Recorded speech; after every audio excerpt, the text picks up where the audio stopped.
যে ফুলাৰ মন্ত্ৰৰ সৃষ্টি মাতে সেয়া যিমান ফুল প্ৰভাতে প্ৰভাতে আচলতে আমি প্ৰতিটো প্ৰজন্মক সুবিধাটো দিব লাগে। যেতিয়া মই লিখিবলৈ লৈছিলোঁ কবিতা তেতিয়া মই নিজকে ভেকুলীৰ সদৃশ তুলনা কৰিছিলোঁ। মানে কবিতাৰ সঞ্চাৰ কৰিব লাগিব লুইতৰ চিৰপ্ৰৱমান গতিৰ দৰে তেনেকৈ ভাবোঁ। হয়, অসমৰ কথাটো সুকীয়া, গতিকে ইয়াত প্ৰাকৃতিক সৌন্দৰ্য ইমান বিপুল পৰিসৰতা বহন কৰিছে।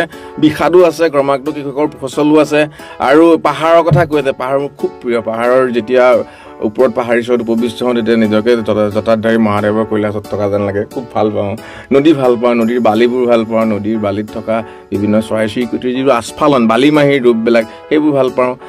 আৰু এটা বিশেষ ভাল লাগে, সেই দুৰ্গা পূজাৰ সময়ত যে টিপুচি চৰাইটো ওলায় তাক লৈও সৃষ্টি কৰোঁ সাদৰী দহি কুটৰা ইত্যাদি বিভিন্ন কবিতা। প্ৰকৃতিৰ কবি, আচলতে ক'ব লাগিব প্ৰকৃতিৰ কবি এগৰাকী অসমীয়া কৰিব কবিয়ে। সমাজ সংস্কাৰত কবিসকলৰ নিশ্চিত ভূমিকা আছে। যি সময়ত আমি যদি মহাকবি বাল্মীকিৰ কথালৈ যদি যাওঁ, ক্ৰৌঞ্চ চৰাইৰ বিগজুণ্ঠকত তেওঁ যিধৰণে আৰ্তনাদিত হৈ পেলাই কবিতা লিখিছিলে, সেই কবিতাৰ পৰা ভাবক আপোনালোকে আমি এৰি অহা কেইটামান দশকৰ আগৰ কথা ভাবা। কবিসকলক দেখিলে ৰাজনীতিবিদসকলে সেৱা কৰে, পূজা কৰে, এখন চকী উলিয়াই দিয়ে।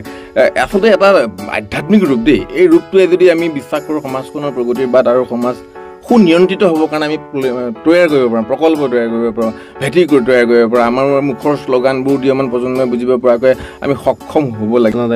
বৰ্মন দাৰ কবিতাৰ অন্তৰালত আছে এটা সমাজতত্বৰ বিপ্লৱ। সেই বিপ্লৱটো সৃষ্টি হৈছে মাটিৰ পৰা, সৃষ্টি হৈছে ভেটিৰ পৰা, সৃষ্টি হৈছে প্ৰেমৰ পৰা, নিভাঁজ প্ৰেমৰ পৰা সৃষ্টি হৈছে, যাৰ পৰা এটা ৰেঞ্জ তৈয়াৰ কৰিছে সমাজখন। মানে সেই সমাজখন একদম বহল সমাজ। সেই সমাজখনত পৃথিৱীৰ বিভিন্ন ব্যক্তিজনৰ যেনেকৈ বাইৰণৰ যিটো দুৰ্ভিক্ষ অভাৱ তেওঁ ঘৰলৈ কৰি লৈ যায় এটা ছাগলীৰ মূৰ। প্ৰণৱ কুমাৰ বৰ্মনে সেইটো সন্নিকৈ কলেজৰ সাগৰিকা পুতলৈ লিখিছিলে। এই ব্যৱস্থাবিলাক তেওঁ দিবলৈ প্ৰয়াস কৰে, আৰু এটা কাব্যিক জাগৰণ যি অসমৰ দিহিঙে দিপাঙে ওয়াঙে দুৱাঙে তেওঁ ঘূৰি ফুৰিছে। কিয় ঘূৰি ফুৰিছে মই দিছোঁ তোমাক আৰু অলপ দুটা কথা ক'ম। এটা হ'ল দুখ আৰু আনটো হ'ল প্ৰেম। দুখটো মানুহৰ জীৱনৰ এটা অংগ।